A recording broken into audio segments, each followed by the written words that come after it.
ST 2016. This is interviews, music reviews, opinions, and more. This is The Hotter Show. What is up, everybody? We're rolling out of here today on episode 282 of The Hotter Show. I hope you guys are doing absolutely fantastic. Thank you so very much for tuning in and clicking that play button on today's episode of the podcast. I have a kick-ass episode for you here today, as I try to every single week right here on The Hotter Show. We are sitting down with the almighty Matt Bischoff, and let me tell you, he's got some serious accolades, okay? Former pro BMX biker. Of course, was on season 26 of Survivor as one of the castaways there, a fan favorite on season 26 of Survivor. He is the co-host of the Reality Not Safe for Work, formerly the Survivor Not Safe for Work podcast with Johnny Fairplay, and of course is also the co-host on the Rift Killers podcast. On top of all that, he also is the frontman for the almighty Moonbow and Soul Group, and of course is a sponsored ambassador with Meanbeard. So we cover a ton of ground in this conversation, man. I have an absolute blast. It was so fun getting to listen to Matt's stories. A couple moments I seriously just like kicked back with a big smile on my face. It was so fun. One thing that really bonded Matt and I too is he is a massive fan of Allison Chains, like bigger than me, huge Allison Chains fan, and he has some really fun stories about seeing them live when Lane was still with us, including a story that just blew my mind about being on stage with Allison Chains to something really fun. So keep it tuned to the whole episode. The first bit we kind of talk about his podcast and Survivor and BMXing a little bit, and then kind of the last half we talk a little bit more about his music and, you know, Soul Group, as well as Moonbow of Allison Chains, and just really fun talk, man. It was really great getting to chat with him. So Matt, thank you very much again, brother, for coming on the show. It was an absolute blast, and big thank you to Meanbeard for, you know, basically being the catalyst to really enable this to happen, because without them I would not have met Matt and having the chance to talk to him and, you know, have him send me some cool pictures of Allison James from back in the day, some promo stuff, and, you know, have some really, really cool stories. So I hope you guys enjoy this episode. I know that I enjoyed recording it. Let's get into it. All right, guys, I am absolutely pumped for this because we have the almighty Matt Bischoff on the podcast. Matt, what's up, brother? How are you? I'm doing awesome, man. It's crazy being on the other end. Usually I'm hosting, you know, podcasts, whether it be my Survivor stuff or Rift Killers, the music stuff that I'm doing. But it's awesome, man, to have to come on your show, dude. It's like I've seen a lot of your shit. We're Meanbeard brothers, and it's an honor to be on the show, dude. Yeah, man, that's what's cool. Like, there's so much stuff that you do and that you've done. I mean, I could have done a 20-minute intro just talking about all the cool things that you've done in your life. But man, podcasting, music with Moonbow and Soul Group. You know, you were castaway on season 26 of Survivor. I know one person watching this is very excited about that, so shout outs to her. On top of that, I mean, you've led a very interesting life, my friend. So you're someone I've wanted to get on for a long time. But it's funny. I was telling you before we started how, because I wasn't super familiar with your time on Survivor, I was like, well, let me just go back and like at least watch some clips just so I can kind of get a vibe about it. And I watched a clip of your elimination. I was like, oh no, like, oh. Yeah. I have a Jeff Probst cardboard cutout over here. Probst is always watching me, man. And when he fucking snuffed my torch, that damn pissed me off. I could see it in your face. I was like, yo, that's real. I'm a huge fan, dude. So like I was devastated to get voted out of Survivor, but you know, so many people apply for Survivor and so many people wish they could play. So just the fact that I was chosen out of tens of thousands of people is you know, a very big blessing for me to be able to play. I love the show. I don't watch a whole lot of TV in general. I've always watched Survivor since day one. I fell in love season 1, and I got to play, and now I podcast about it, and I'm friends with a lot of Survivor alum. So it's really cool. It's just like another chapter and piece of my life. You know what I mean? Definitely. And that's what's so fun for me. Like, I'm watching this and I'm just like, man, like, to me, the Matt Bischoff I know, you know, Meanbeard sponsored ambassador, badass frontman podcaster.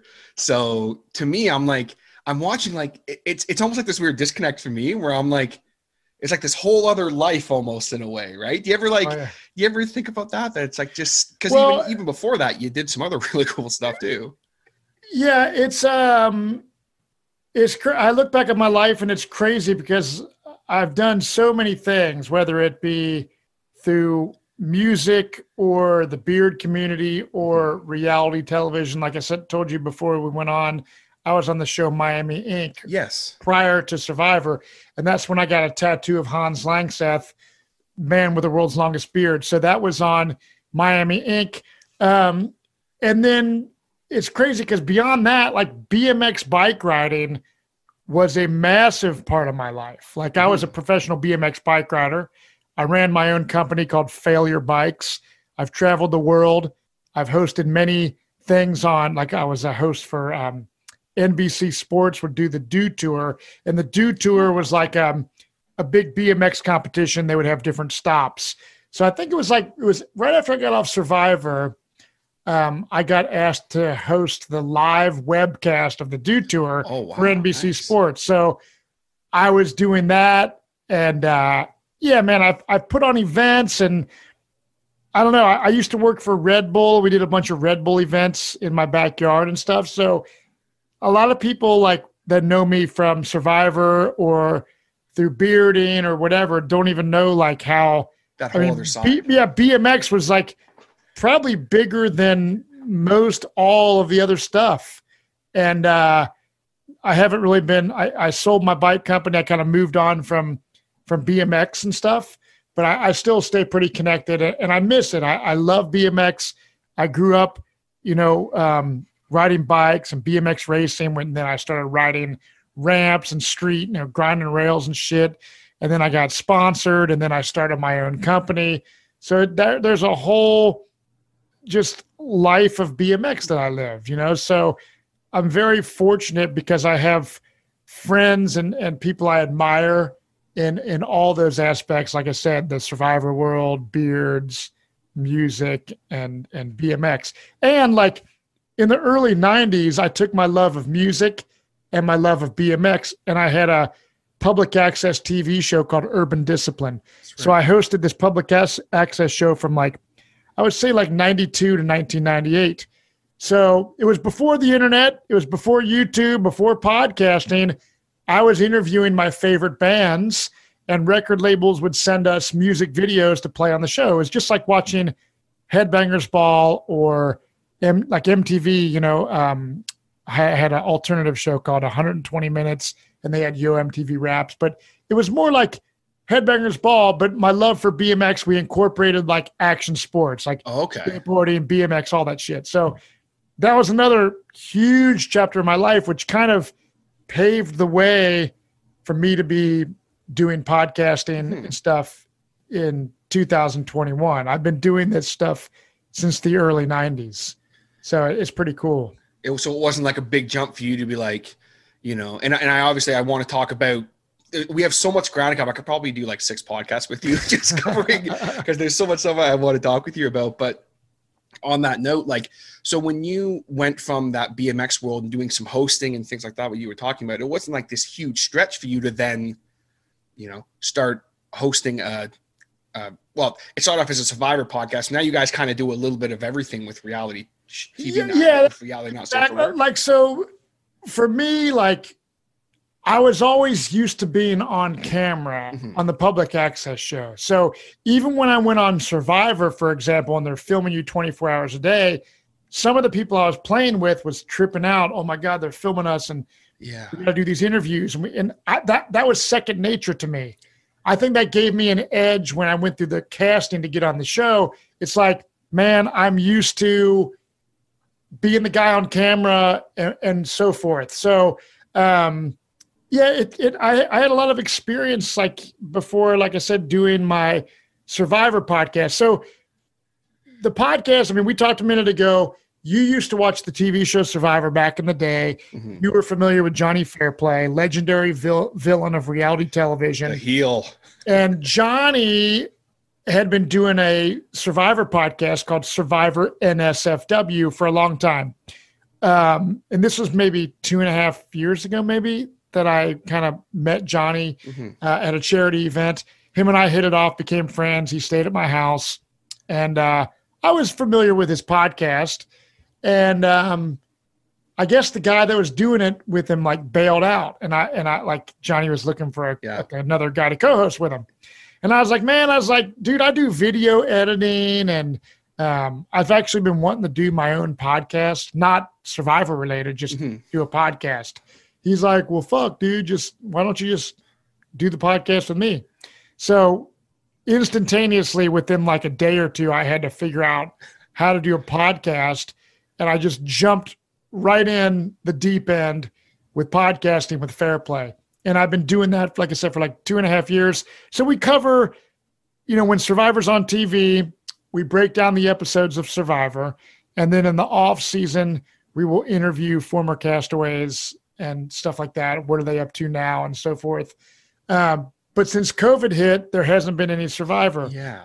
So Johnny's like, shit, man, like we got to keep our audience and keep our patrons and so forth. So we started covering like Big Brother and other reality shows. And we're covering like Australian Survivor and some other stuff. But I'm not a huge, so we had to switch the name from Survivor NSFW. It's now called Reality NSFW. The only reason it's NSFW is we say shit fucking damn. And it's just unsafe, you know what I mean? Not safe for work, folks. Yeah. So it's cool. And we have a solid group of patrons that support our show. And we do special Q&As weekly for those patrons. So yeah, it's fun and I enjoy it. And like I said, it's always a trip talking with Johnny Fairplay. So, oh yeah. And you guys have such a great chemistry too. Like just, it's apparent right away. Like this first time I ever listened to, because I think he was doing it with, a gentleman by the name of Matt Kuhn, if I'm not mistaken. Yeah. So yes. Matt Kuhn, and before that, if you're a big wrestling guy, he was doing it with Conrad Thompson, I believe. Yes, before. Yeah. So it was Conrad and him. So I think it originally was called like Survival of the Fairest with Johnny Fairplay, Conrad Thompson. Something like that. Yeah. And then it was Matt Kuhn, and then Kuhn said, "I'm over it," and that's when I stepped in. Mm-hmm. So he upgraded to a better Matt. Let's be serious. Yeah. I love all that. Like I'm a big Conrad Thompson fan and stuff. So like, that's why I know that, just because I've heard him talk about it before and put it over before. But he's got a huge. I mean, see, I'm so dumb when it comes to the wrestling stuff. Yeah. But Fairplay's like, dude, Conrad Thompson has this podcast, like Something to Wrestle With, which is like huge. He's got Something to Wrestle With. He's got What Happened When. He's got 83 Weeks. He's got The Iron Show. He's got what else does he have now? He has like all this stuff. He's got all this ad-free show stuff. It's insane. Yeah, that's crazy. Yeah, so like I said, when I was a little kid, I always joke around with Fairplay. I watched wrestling. I collected wrestling figures when it was WWF. I'm talking like WrestleMania 1, WrestleMania 2, Hulk Hogan, Andre the Giant, George Animal Steel, all that shit. And then I kind of, got out of it. But Fairplay's still heavily involved in it. Watches all the stuff. So yeah, hell, you should have Fairplay on here sometime just to talk about wrestling. And he's got a lot of awesome stories with Roddy Piper and all these crazy wrestlers. I would love to do that. Yeah, I love Roddy Piper. It's so nuts, man. It's nuts. That's awesome. But so going back for a minute, so like when you were a kid, like you just mentioned, you maybe a little into wrestling and that, but when did you start getting into BMX, and when did that become apparent that like, okay, this is something I really, really want to pursue? Well, so I had an older brother, and we were 7 years apart. So he was real into BMX bike riding, like the racing side of things. So that's kind of what introduced me to BMX racing. And so I started racing, and then I quickly realized I didn't really care about the competition of coming in first or whatever. I just like jumping the jumps and screwing around. You like so riding. that led me just into kind of dirt jumping, and then riding ramps, and then the introduction of like street riding, where you could just on your own go into a big city and just, it's like if you play Tony Hawk Pro Skater video game or something, rails and ledges and banks and all this stuff. There was a lot of shit to ride here in Cincinnati. So my love of riding kind of spawned from racing, jumping, etc. And I always grew up playing sports, but I liked being able to ride on my own terms. I didn't like having to, I remember soccer practice is like every day after school for 2 hours, you're running. I'm like, man, eventually I was like, fuck this. I just want to ride. Yeah. I just want to do it on my own. And then, music and BMX and that alternative sports kind of deal kind of went together hand in hand. But yeah, it was really my brother that kind of introduced me to BMX, and then I just kind of took off and ran with it big time. Do you ever, like, I know that obviously, like you were mentioning earlier, you did sell your company and you've kind of just moved on from that. Do you still kind of like once in a while get on a bike or yeah. I mean, here's the deal, dude. So like I had a backyard full of ramps and dirt jumps. That's right. I remember seeing my whole backyard was absolutely insane. And so about 2 years ago, well, actually about 4 years ago, I sold my house and moved to my new house. My kids were getting older. I wanted to get them in a better school district. Sure. So that was my number one priority. So I moved to my new neighborhood. And from that point on, I did not have backyard ramps. And I had ramps and jumps in my yard since 1995, probably, until about 4 years ago. So I went through a long time of having that stuff to ride every single day. Well, like I said, I moved into a new neighborhood, and then I had sold my company, but I was still working for a bike company called DK Bicycles, about an hour north from where I live right now. And we had indoor ramps and stuff there. Okay. Well, I left DK. I was the international sales manager for them.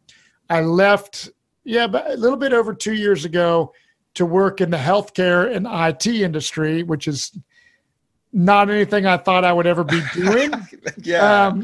But that is kind of when my riding really slowed down, because I didn't have the ramps at our warehouse to ride every day. So, but I'll still ride. I'm so interested, dude, in so many things, music and podcasting and doing things with my kids and of course, stuff like this. So like, I just have other things that are occupying my time. However, I'm just like, man, I really do need to ride more. It's just a lot harder. Here in Ohio in the wintertime, you have to drive pretty far to ride in an indoor place. So yeah, that's kind of, I still love it. And I still may get back in the BMX industry at some point in time. I've been actually talking with somebody about resurrecting my brand Failure again, maybe as like a soft goods company or something like that. So we'll see. Okay. Well, that'll be cool. Yeah. It's cool to, and and people go through not peaks and valleys, but like you go through different things, right? Like you might put something off to the side for a while and then bring it back, or like everyone goes through that. It's not like you're moving on from it completely or anything, but I know the podcast stuff you do takes up a lot of your free time. Obviously. I mean, you've got 2 podcasts and you're killing it with both. Obviously we've talked a little bit about reality, not safe for work, but talk a little bit about Riff Killers. How did that whole thing come together, and how has that podcast been going? Yeah. So like I said before, when I used to do my public access music video show, interviewing bands and stuff like that, music is my true love. My true love is not reality TV. Like I love Survivor and I love podcasting about Survivor, and we podcasted about Big Brother. I think we're going to be doing Big Brother Canada. I don't think I'm going to be on that podcast though, because I don't feel like watching that. But anyways, I intended a long time ago when I joined with Fair Play, I wanted to start my own music podcast. That didn't pan out, so I got involved with Johnny. Did it with him. Man. But all the time, I've been thinking like, man, I really want to do music stuff for fun, most likely. It's like I'm like having a side hustle, podcasting, making a little money on the reality NSFW is cool. But I tend to do things that I'm passionate about and that I love to do, no matter if there's a financial reward or not, right? So I wanted to do a music podcast. I thought, man, who do I know that would be good and that would be down and that would be the kind of vibe that I want? So I hit my friend Arthur up, and Arthur lives in Palm Springs, California. He's actually Sully from Godsmack's guitar tech. He worked for like Limp Bizkit and Slipknot and all this shit. I knew I recognized him in another way. And I couldn't figure out where, but okay, that's how I recognize him. Yeah, so he's Sully's guitar tech. And then he played this band called Unita with this guy, John Garcia, who's a good friend of mine.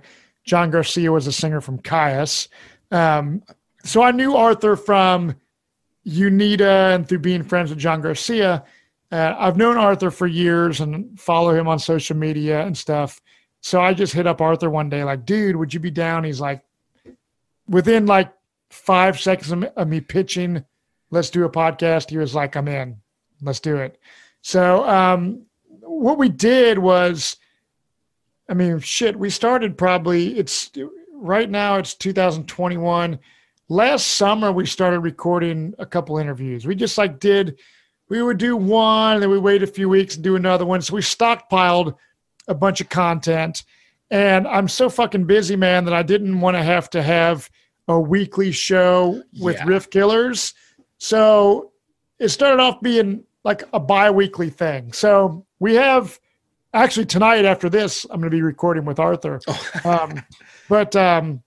So we've done, we did Alfredo Hernandez from Caius and Queens of the Stone Age. We did this chick from Cold Chamber, Roy from Stone Sour, this photographer. Then we, I think this week we got Ty Zamora from Alien Ant Farm. Oh, nice. And then we interviewed this dude, Mikey Doling from this band Snot. He also played with Soulfly with Max Cavalera. Yeah. Awesome. Snot put out one record. Their singer tragically died. And super fucking awesome guy. He's actually working on a new band that's more Alice in Chains kind of sound. He sent me a couple tracks to check out. It's pretty killer. So that's bad. But anyways, man, we have quite a few guests coming up that we're going to be interviewing, and we're going to see where it leads, but it's basically music related. So, we might interview another guitar tech or roadie guy, or someone who's a videographer, or someone who just is involved in the industry.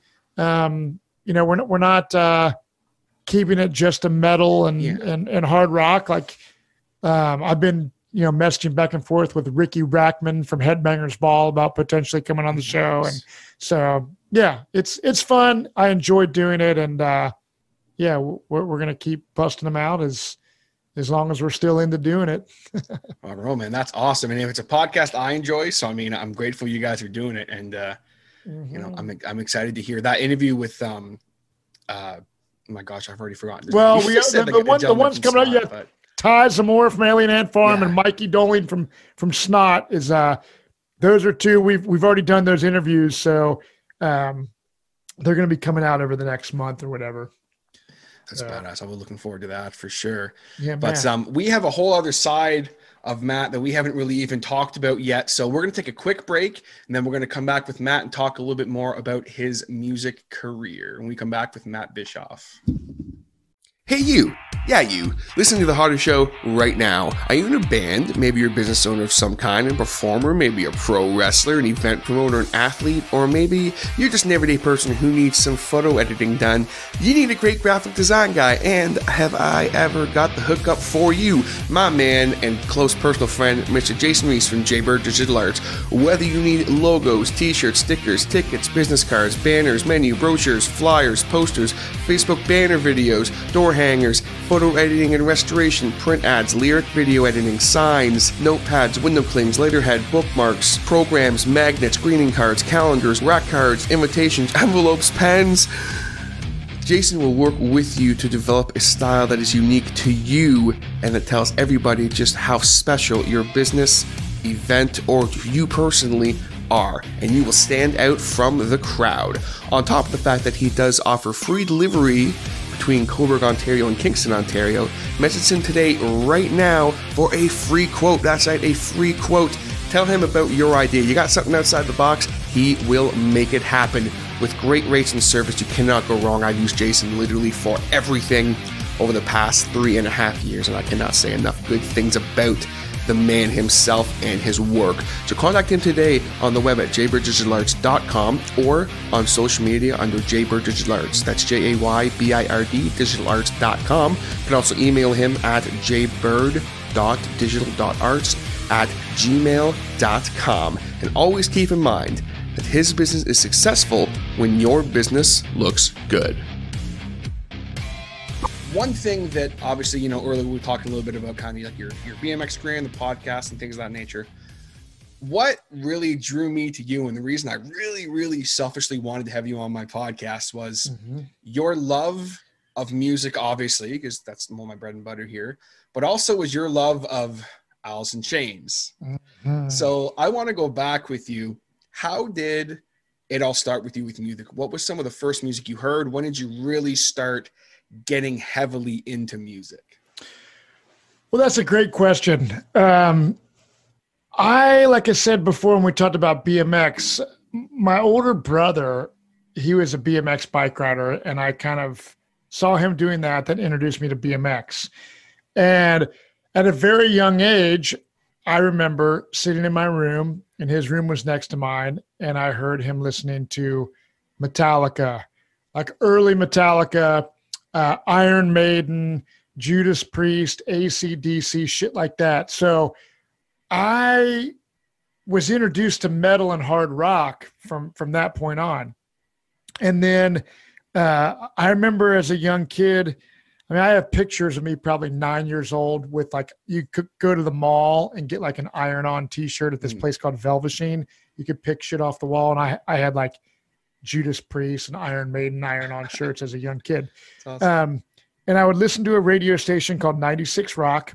I'd bring my boombox out and I would kick my soccer ball against this brick wall back and forth and just listen to 96 Rock.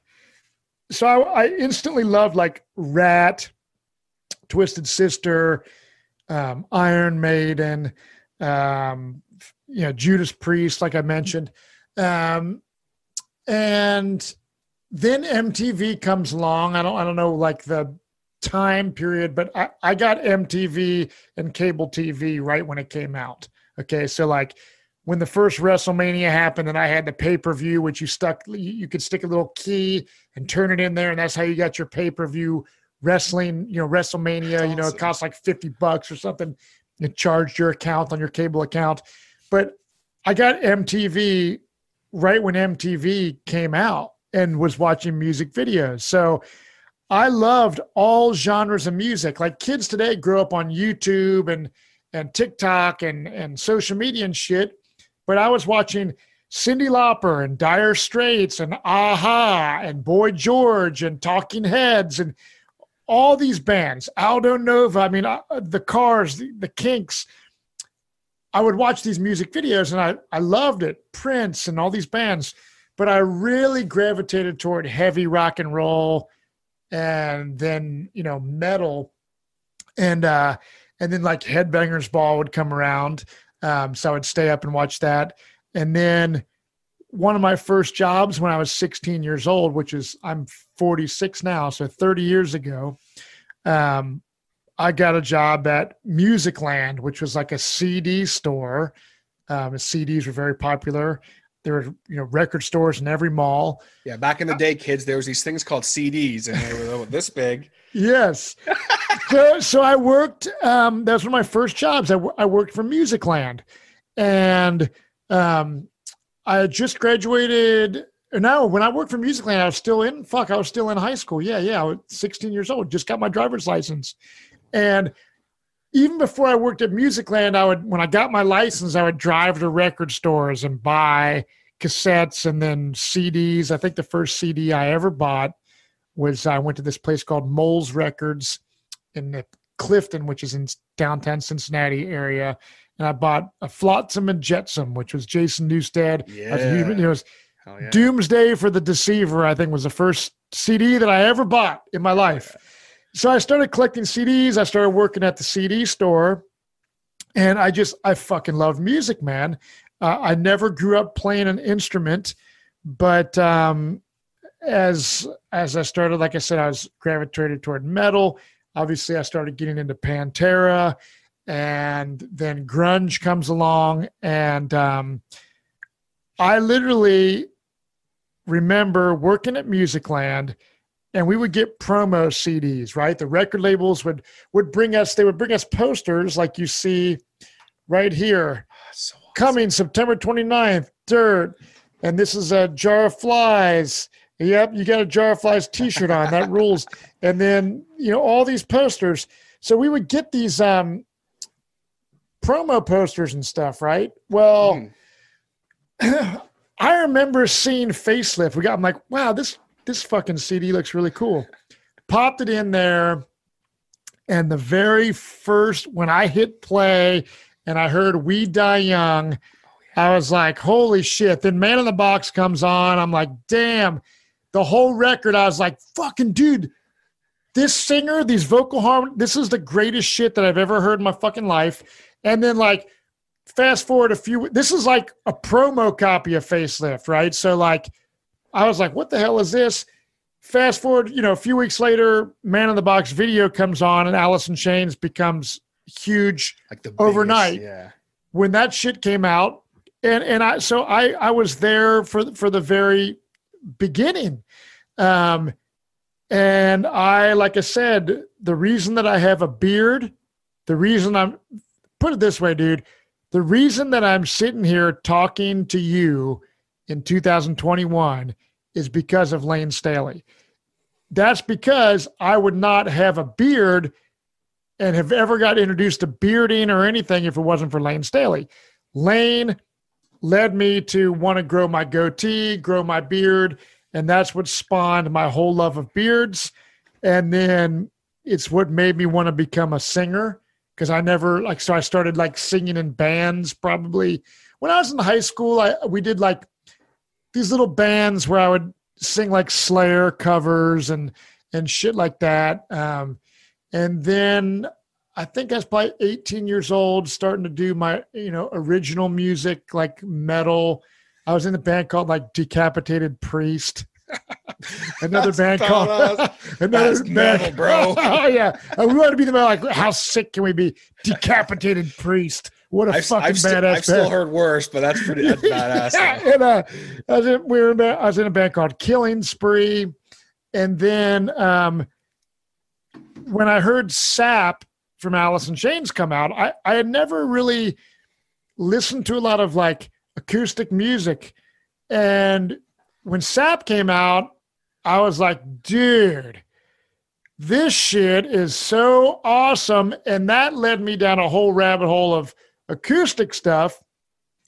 And after listening to Sap, that really spawned this band called Dirt Wagon. So I was in this band called Dirt Wagon, all originals. We recorded a full length. We never put it out on vinyl or CD. I have the masters still. We never put it out physically to sell it. But Dirt Wagon was my first real band. We recorded 12 songs. I mean, I was a terrible singer, but I loved it, man. I mean, some of the shit was okay, but I was just learning how to sing. I was a young kid, man. I loved Soundgarden and, like I said, Pantera and Alice in Chains and Stone Temple Pilots and stuff, and even Pearl Jam. So did Dirt Wagon. And then that was probably 95 or so.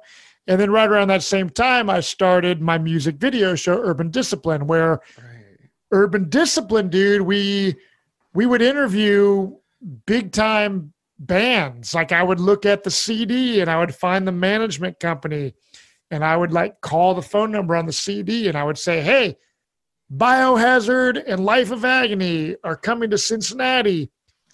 I have this music video show. We would love to interview them. So then I'm on a tour bus interviewing the dudes from Biohazard. I'm interviewing the dudes from Life of Agony. I'm interviewing fucking the dudes from Bad Religion and all these bands.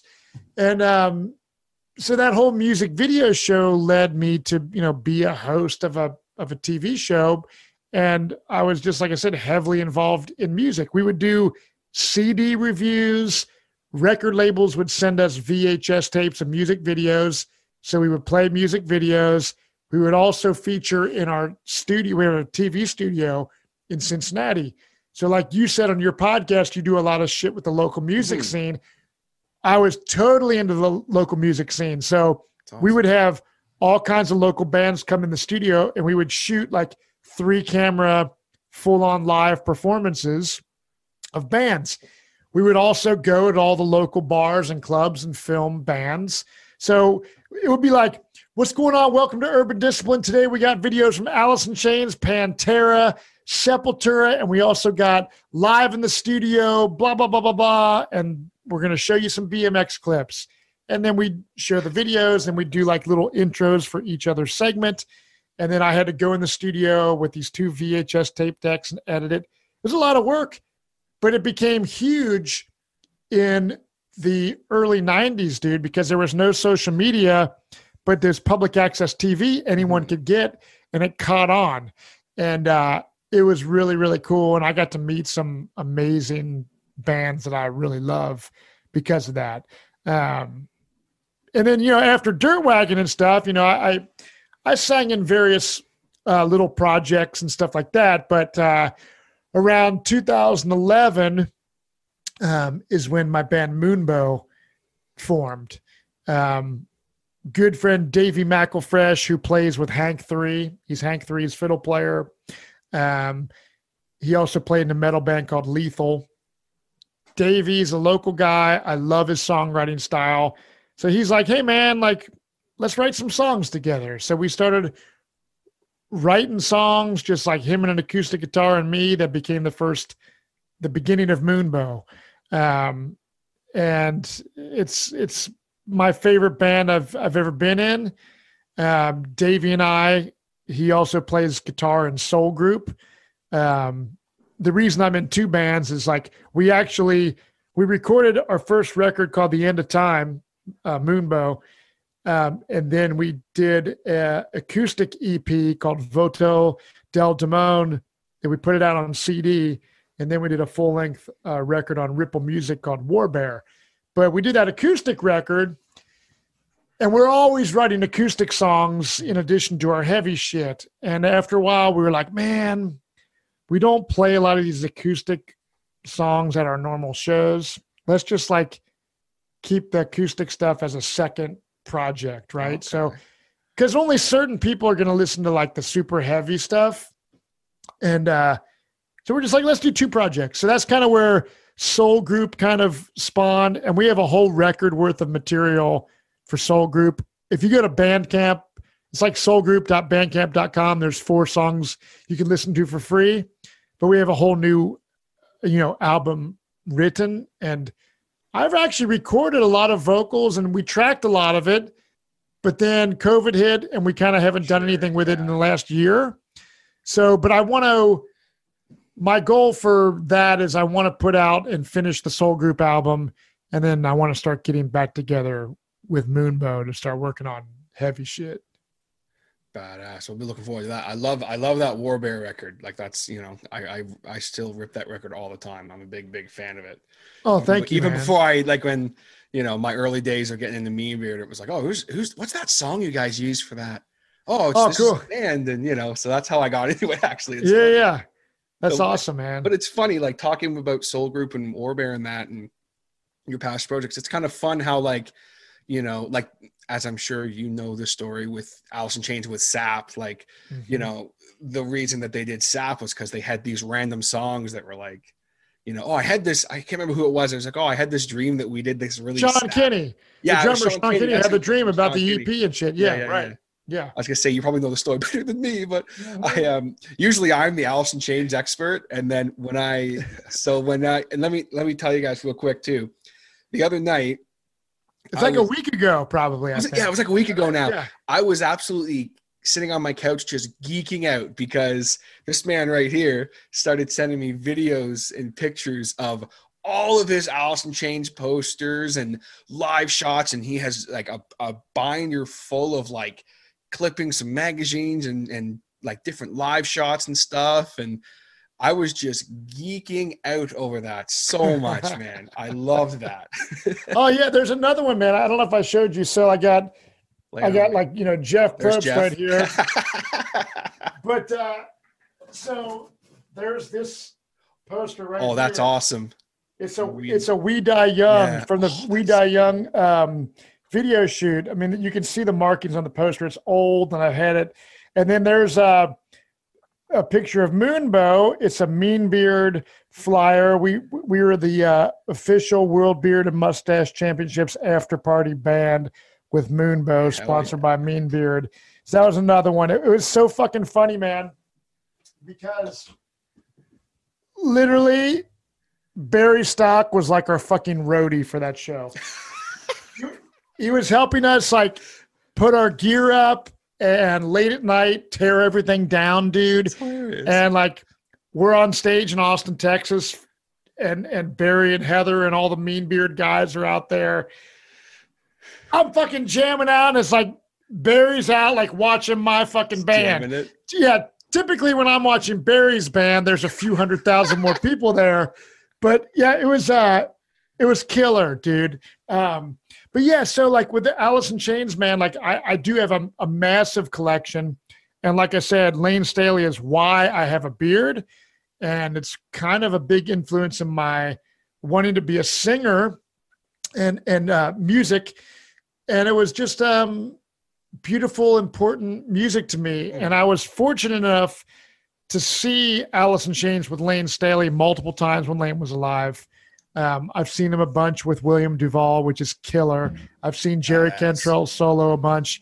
And I just have because I was introduced to them during, getting a promo copy of Facelift, working at that record store, dude, like all those posters I showed you and crazy bootleg vinyl records. And I was telling my kids, I got that binder I was showing you pictures, and I got pictures all over my walls and shit down here.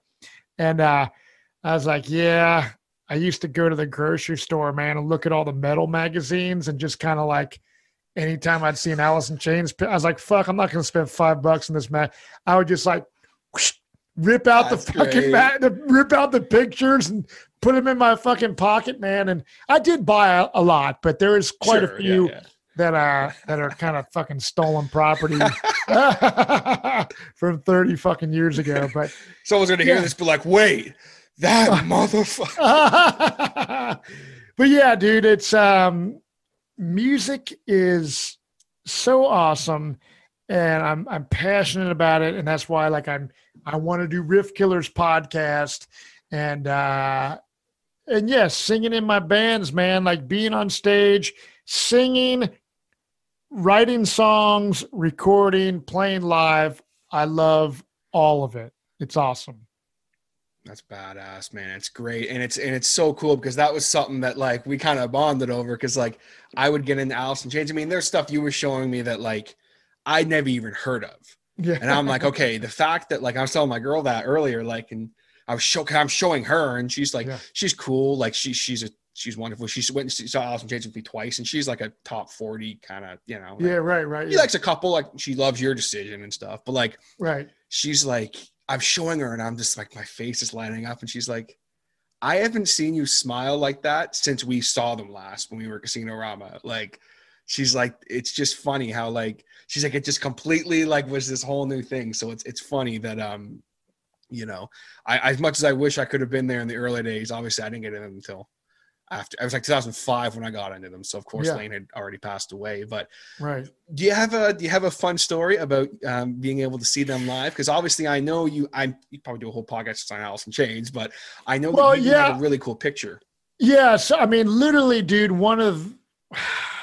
besides, the birth of my children, obviously, and getting married, like those high moments, one of the coolest and most awesome nights of my fucking entire life was December 5th, 1992.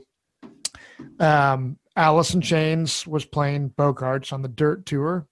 They were playing with Screaming Trees and a band called Grunt Truck, which is also fucking awesome.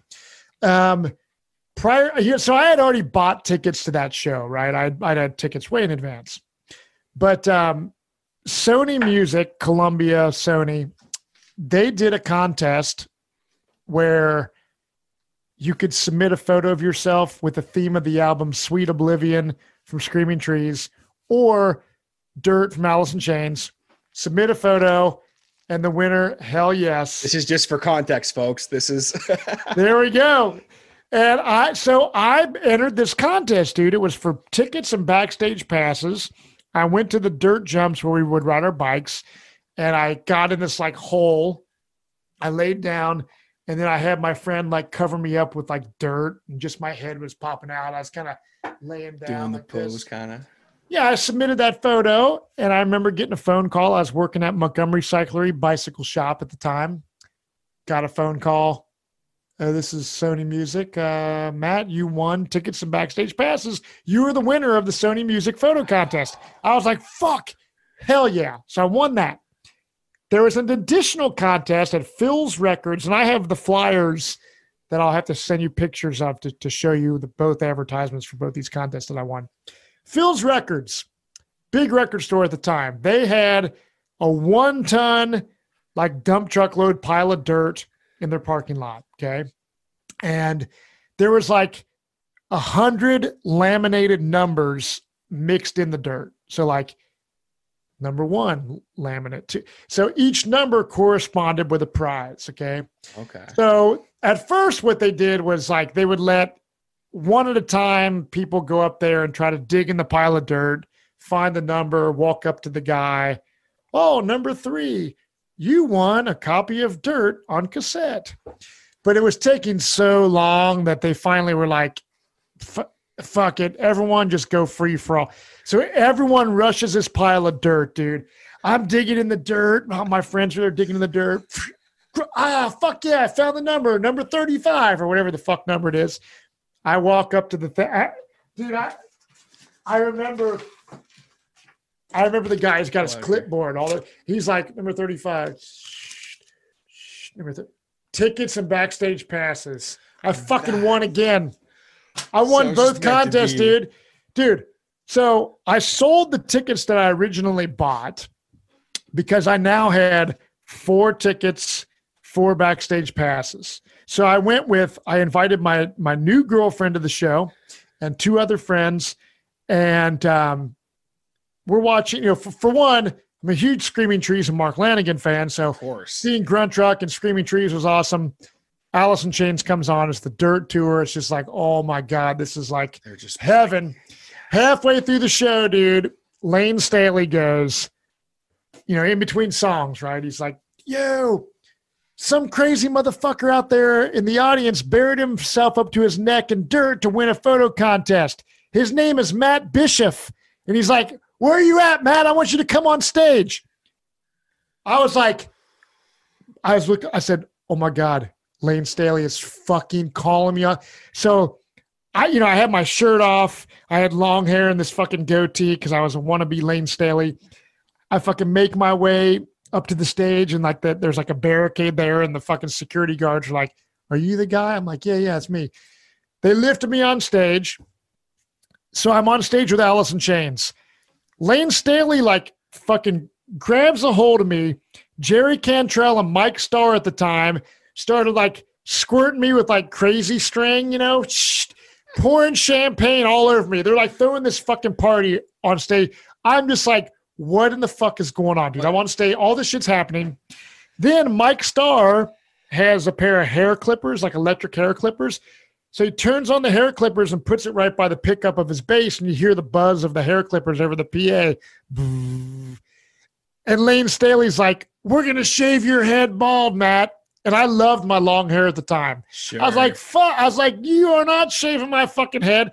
So me and Lane Staley start wrestling around with each other on stage, right? Finally, he's like, okay, fuck, you definitely don't want your head shaved. So he's like, who wants their head shaved? So some dude's like, I want my head shaved. So they pull that dude up, set him on there. Lane fucking shaves this dude's fucking head. I'm just hanging out on stage while this is all going down. And then once that dude's head gets shaved, it's like him and I both stage dive in the crowd and they go into the fucking next song, whatever it was. I was just like, I cannot believe this just happened. And then afterwards, I had backstage passes. So I went to the balcony of Bogart's. So I got to meet Jerry, Lane, Jerry's dad, the Rooster, was on tour with them. Hell yeah. So I got to meet them, and that's the picture I have of me and Lane. I don't know why I don't have a picture of me and Jerry, but me and Lane, he's got the bottle of Jack Daniels, the ministry hat, and you see my goatee and making my rocker face and shit. And then afterwards, after we got the pictures and stuff and hanging out, Lane is super funny, dude. He was super sarcastic, super funny, super cool. We got the chit chat for a while. And then when they went to get on the bus, him and I were like eating some fucking pizza together and said, see you later. And him and Jerry's dad and shit got on the bus, and that was it. But lucky to have that fucking photo, dude. And it was someone in the crowd was filming this entire thing with a big VHS camera, and I always go to YouTube and try to find it, but I've never seen the footage. And I know someone was filming, so I would give any, I would trade my fucking dreadlock beard that I cut off for that footage. You know, that thing's worth something. So that is fantastic, man. Well, I was just losing it over that story. That's so cool. Dude, it's killer. One last Allison Chains questions I have to ask. I got to put you on the spot here for a minute. What is, or give me like your top 5 Allison Chains songs? Top 5 Allison Chains songs. Down in a Hole, Nutshell, Got Me Wrong, It Ain't Like That. Yes. And man, probably Bleed the Freak, maybe. Hell yeah. You know, it's so tough. It's like Nutshell is my all-time favorite song. Oh yeah, same here. I love the song Junkhead. I love the song Dirt. I mean, the whole, like, if someone said we're gonna burn every bit of music that you have in your house, except one thing, Dirt would be the only thing that I want to save.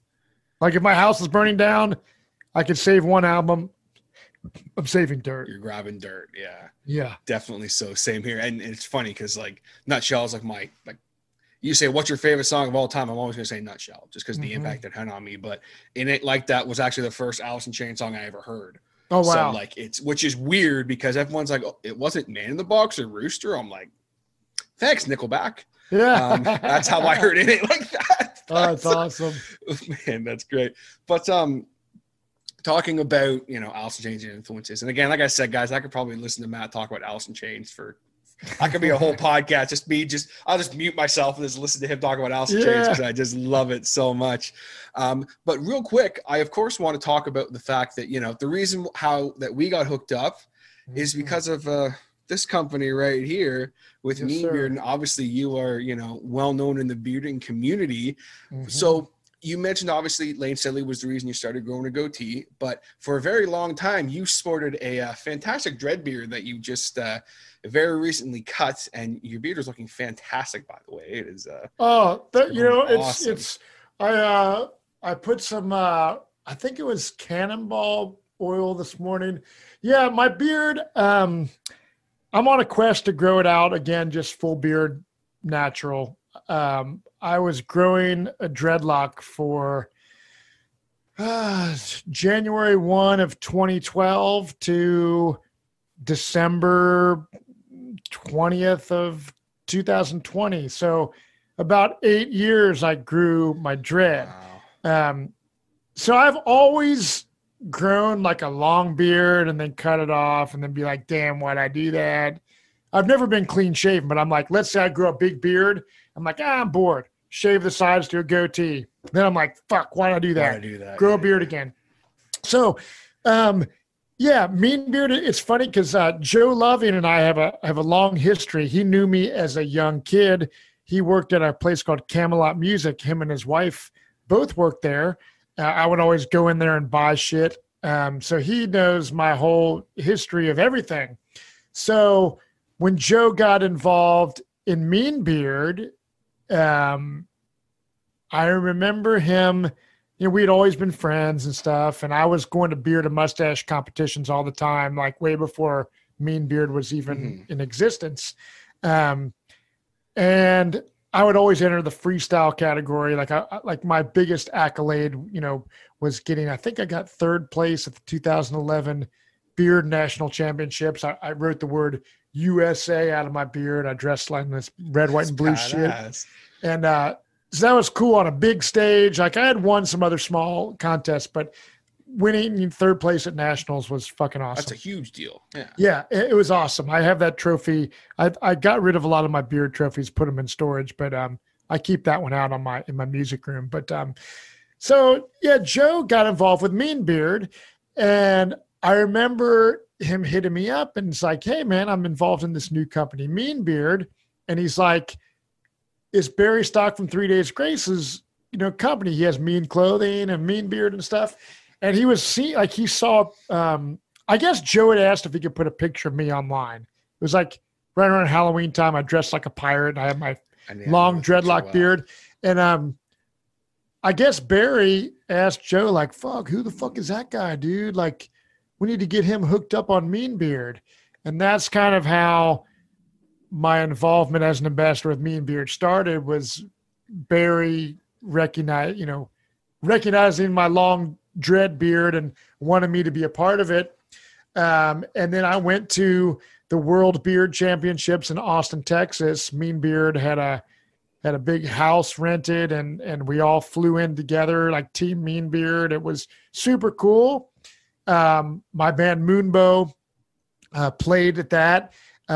Mean Beard also sponsored and helped out with our video shoot for the song War Bear. If you go to YouTube and search it, you can find it on Mean TV. So Barry and I instantly hit it off and became friends, and it was all because of through Joe Loving. It's super cool. And then Joe and his wife are both big Survivor fans. Mm-hmm. So I've had them to my house for Survivor viewing parties, and Barry invited me and Davey from Moonbow. We went out to his place a couple years ago and hung out for the weekend and wrote a bunch of songs. I got a bunch of demos and stuff recorded. And so maybe one day there'll be like a little side project group of songs that we'll throw out there with Barry on guitar and me on vocals. But that's kind of how I got involved in Mean Beard. And then I recently cut my dread off. I broke it off. I broke about 2 or 3 feet of it off. Yeah. And so my goal was to grow it to the floor. And unfortunately, as it got long, it would get some thin spots in it, because it was so long and always rubbing against places. And I would always have to tie it up in big knots. And shit. You'd be like throwing it over your shoulder and like it. Yeah. So by bending it kind of fucked it up a little bit, dude. So I was camping one time in October of 2020, and I didn't realize I was stepping on the end of my beard. And when I went to stand up, it just kind of where it was thin, it just completely ripped, and I broke off a huge chunk, and I was like devastated. I was like, fuck. So then it was like down to like my waist. And I was just like, man, I literally just like lost like 6 years of dreadlock growth. Yeah. So it's such a pain in the ass having that super long beard. So I finally I was like, man, I'm over it. And I knew my wife, like, she hates like the dread. Like she likes a big giant, like Joe's beard and shit. Like she loves big full beards. She never she never said like, cut that thing off or else. But she just was like, man, she's like, one day you're going to fucking cut that thing off. She'd always like joke around with me.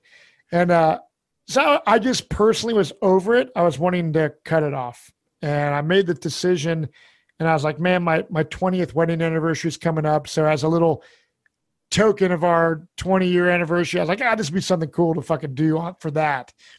So I fucking cut it off, and I've had zero regrets. I think that if I wouldn't have broken my beard off, I would have not cut it. Sure, yeah. But since when I got it broken off, dude, I just like, fuck it, dude. I'm just gonna grow a big full beard again. So I'm about, this beard is, all I did was like cut it off. So I didn't trim up and round off anything. I'm just letting it do its thing. and see where it goes. I mean, I'm just going to, grow my beard for a while.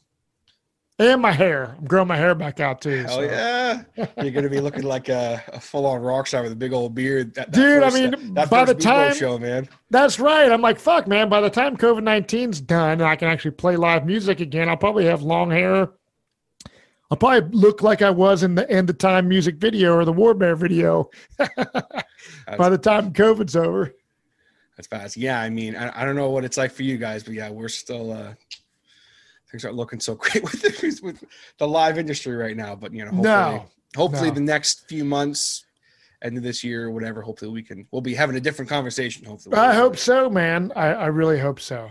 I hope so. Definitely so. Well, real quick with Mean Beard, do you have a favorite scent that you like from Mean Beard, or do you kind of? I like Cannonball, man, and I like Rockstar. It's funny you say that because I was like squirting some oil in my hand today, and I'm putting oil in my beard, and I was like, man, I really need to hit Joe up about doing like a new scent. Like since I was on Survivor and shit, and there was like coconut and the ocean and stuff, I was like, man, I need to get him to do like a signature fucking beard oil or something, like a signature scent. Just something new that's like incorporates some shit that kind of,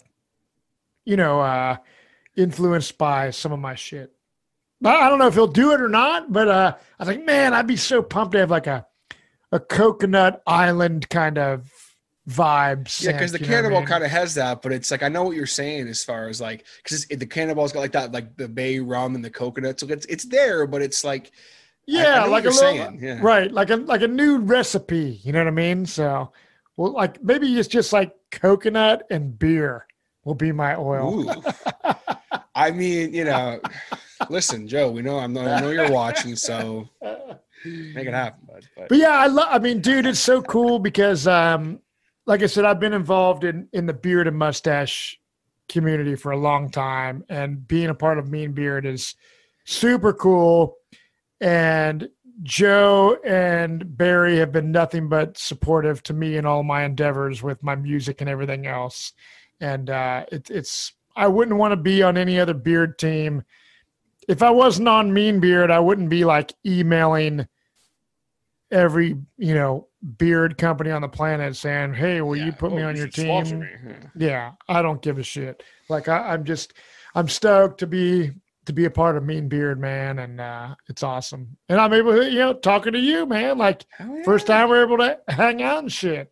Yeah, and it's great. And I mean, I owe that all to Joe and Mean Beard, really, because I mean, I wouldn't have ever reached out to Matt Bischoff to have you on the show, because I'm like, oh, I don't know, he wouldn't want to do this show. But it's like, well, we just have that kind of connection, right? So it's cool. Totally.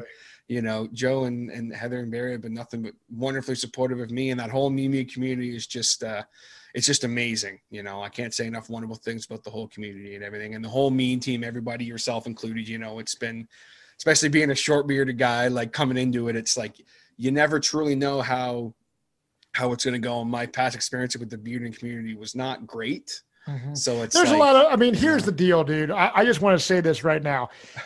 It is beards, dude.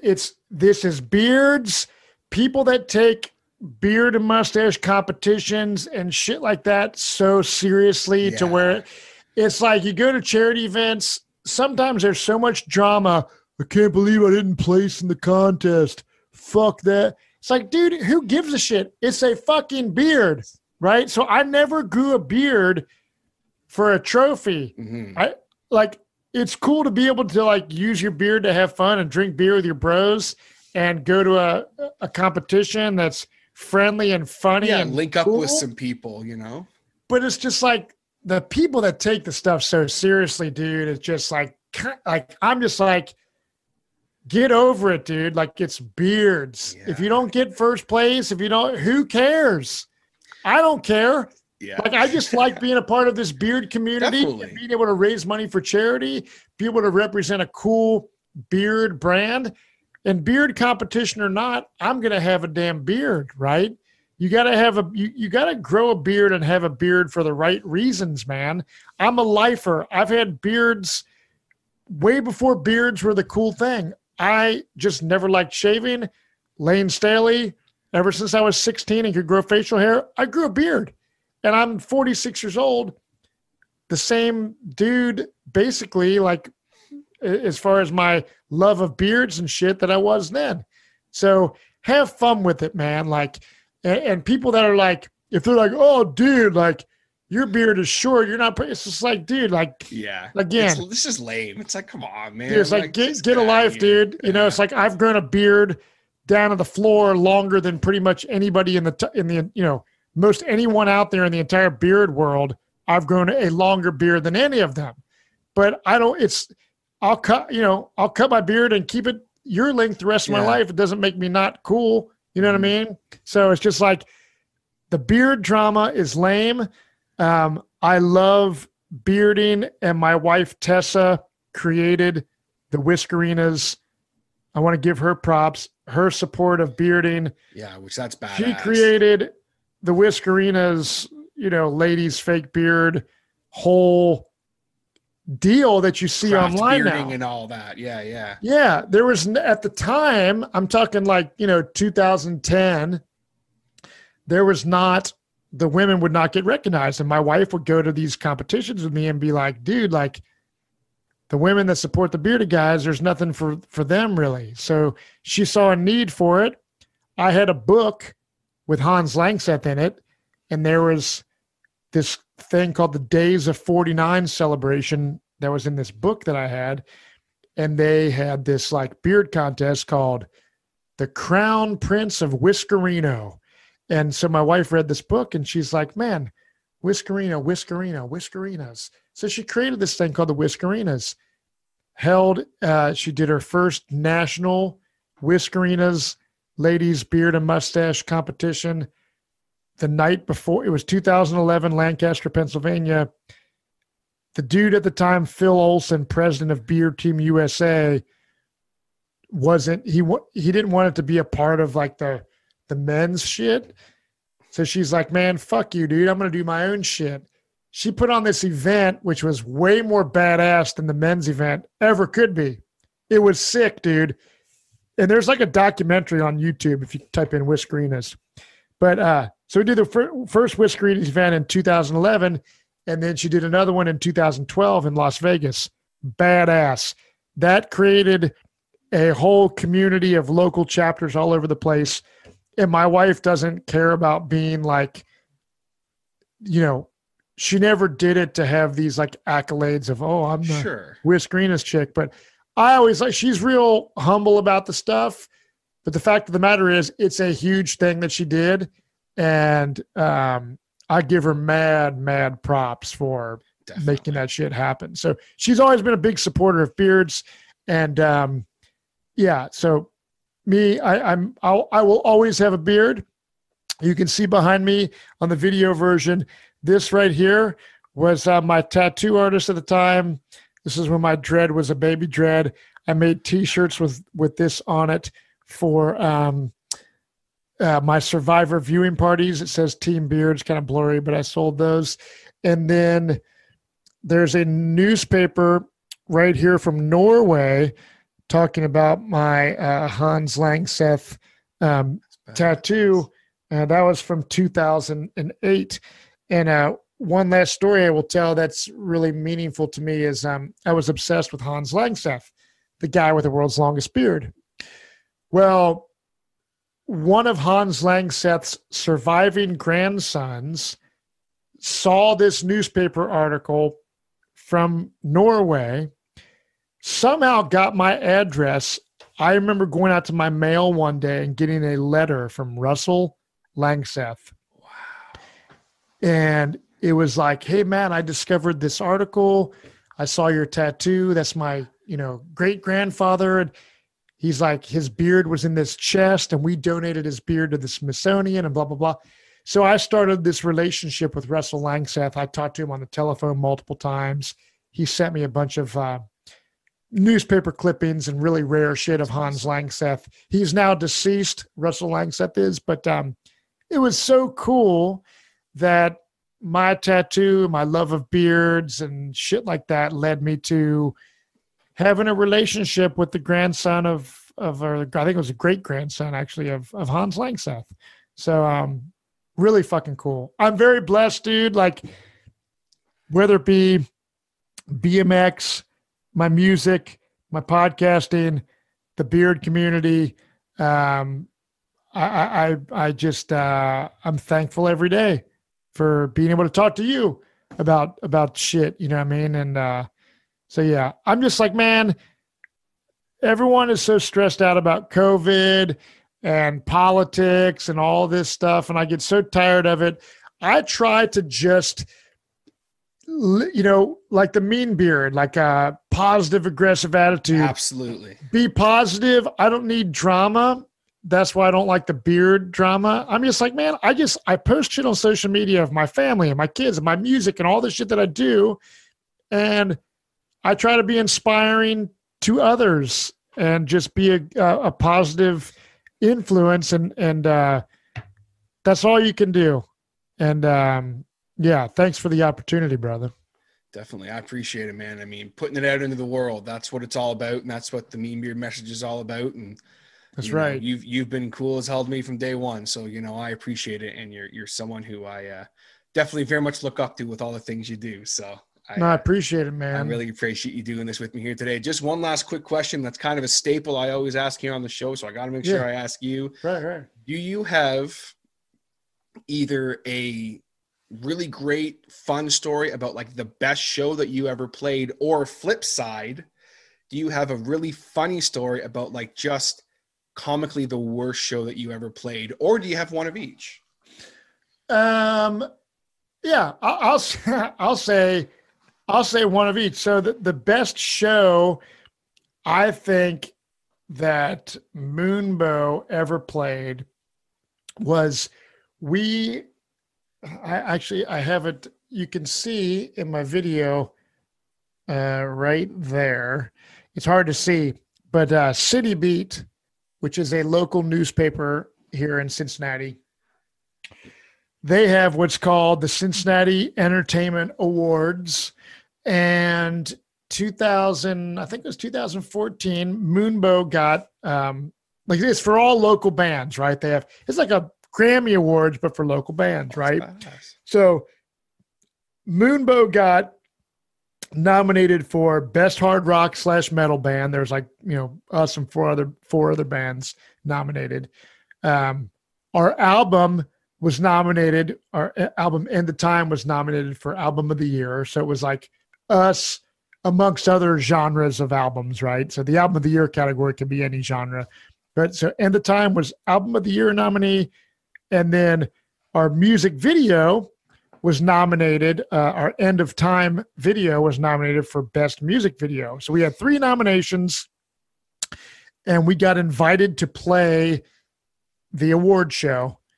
So that was one of my great honors, playing locally. So I would say, even though it was only 2 songs, being at the award show, playing in front of all my peers in the whole Cincinnati music industry was the best show. That's awesome. And then we ended up winning Best Hard Rock. So we got to go up on stage and got presented our fucking award. Oh yeah. And got to give a little speech. And then we were actually on the cover of City Beat magazine the following week. So we got the cover shot. It was epic. So that whole thing was the best.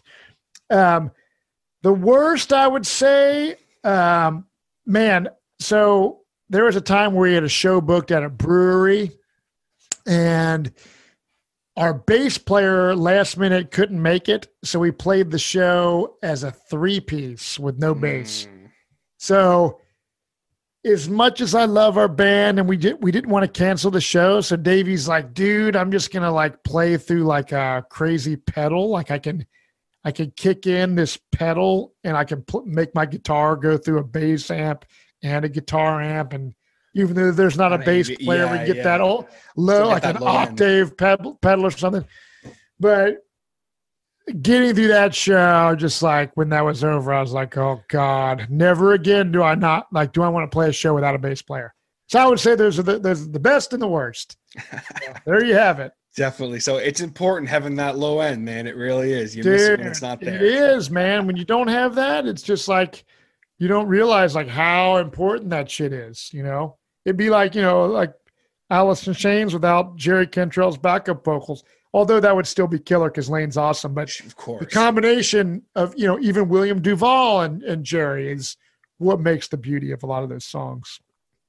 So. Definitely so, man, for sure. Well, Matt, it's been an absolute pleasure getting to talk with you, brother. I knew I was going to enjoy this, and it's been great getting to, you know, you've led a fascinating life, my friend. And I mean, I could have you on for 6 more episodes just to talk about so much different stuff. So I really appreciate you doing this. And guys, I'll make sure I have all the links down below for everything that Matt does. But real quick, where can the good people find you if they want to give you a follow and check out some of your other content? Yeah. So, I mean, follow me on Instagram at the Matt Bischoff. My newest podcast is called Riff Killers. So at Riff Killers Podcast. And then if you're into reality TV and the whole Survivor thing, Reality NSFW, all that stuff. Just search it up because with the whole Survivor, it's like a rabbit hole of shit. I do so much crap and I cannot always keep up with like all the, you know, it's just like my bands have been kind of on hiatus for a year.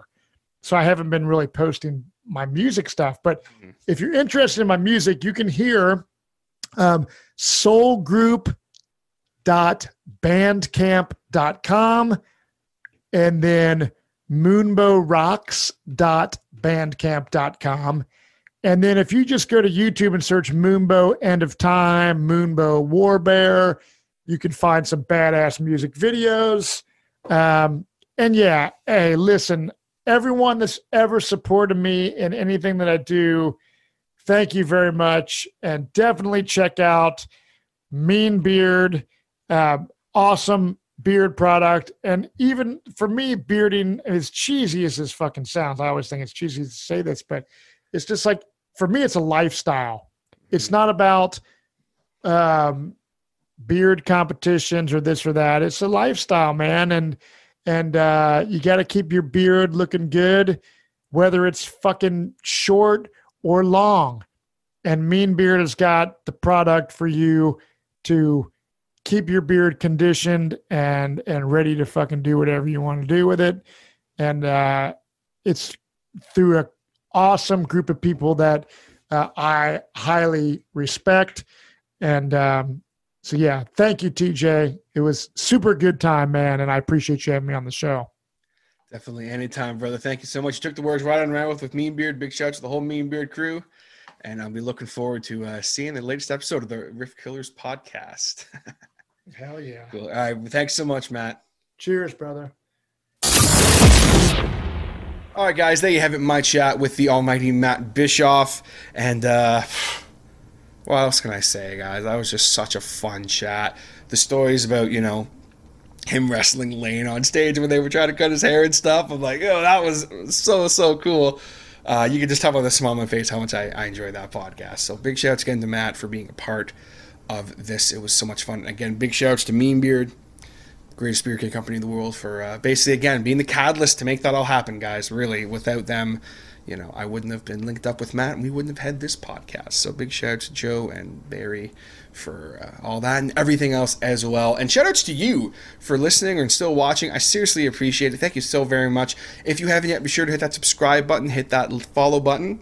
If you are watching this on the YouTube, I seriously appreciate it. If you do hit that subscribe button, be sure to hit the little bell so that you can stay informed anytime there's a new episode of the show or anything that all comes up with the show. If you're listening to this on Apple Podcasts or Spotify or anything like that, please be sure to hit that subscribe button. And something I learned that I didn't know about Spotify is that you can actually add this podcast into different playlists, and it will apparently like have the new episodes come up. So if you have a list of podcast episodes that you like to listen to, be sure to throw the Hotter Show in there if you enjoy this podcast. I seriously appreciate it. Thank you very much. And if you're listening on the thing that doesn't enable you to leave a review, please do. I seriously appreciate it. It helps out the show very, very much. So, you know, if you so choose, I would appreciate it Very much so. And of course, before we go, I want to give a humongous shout out to my Patreon supporters, my hotheads. Of course, we got my man, Mr. Scotty D, longtime friend of mine and supporter of the show. Thank you very much, Scott, for all of your support over the years, my man. You know how much I appreciate it. And of course, got to give a big shout out to my man, Will, from Rolls Royce. If you guys don't know Rolls Royce, they are one of the greatest punk rock bands in the entire world. So be sure to go check them out on Facebook, Instagram, wherever you find your music. That's Rolls Royce, RAWLSROYCE. Their tune, Elon Take Me Home, is kind of relevant right now because Elon was just on Joe Rogan's show, and always a good time, always a good tune. They have some really, really badass songs, so be sure to go check out Rolls Royce. And if you would like to get a shout out in every episode of the show and join my personalized community on the Patreon, check out patreon.com/The Harder Show if you would like to become a part of that. And I want to give one more quick shout out to my new friends over at solo.to. Basically, I have a one-stop for all of the links in relates to the show, wherever you can find the show to listen to, and my social medias and my Patreon. If you go on to solo, SOLO.TO/The Harder Show, you will find all the links for the YouTube, the Apple Podcast, the Spotify, the Anchor, the Stitcher, the iHeartRadio. I can't think of anything else off my head right now. And of course, the social media, the Facebook, Instagram, and the Patreon. So hoping to make things a little easier, because sometimes people will be like, hey man, I don't like to listen to your show on YouTube. I like to listen to it on my podcast app, but I can't find it on my app. I don't know what's going on. So just go on. Again, that is solo.to/The Harder Show. I'll be sure to throw the link down below in this video. Or, of course, on the audio version as well. For my audio listening podcast fans, I'll be sure to throw that down below as well. The description's a little weird for the audio stuff, so I do apologize. It's a little jumbled up, but the links will be there. I'll make sure of it. And check it out. It's something new I'm trying out. So, and let me know if you guys think that it's silly and you don't want to have to follow that link. Let me know. And I always appreciate you guys' feedback. You can hit me up anytime on The Harder Show, Facebook and Instagram, as well as thehardershow@gmail.com. Thank you so very much again for listening, guys, especially if you are still listening or watching. It means the world to me. You get the patented audio and video fist bump. One for the video, one for the audio. Thank you so very much for tuning in this episode of The Harder Show. One more shout out to Mr. Matt Bischoff. Thank you so much again for coming on. I will have all the links down below from Matt Bischoff and all his projects, so go check it out. And I'll catch you next time on The Harder Show. Take it easy, guys.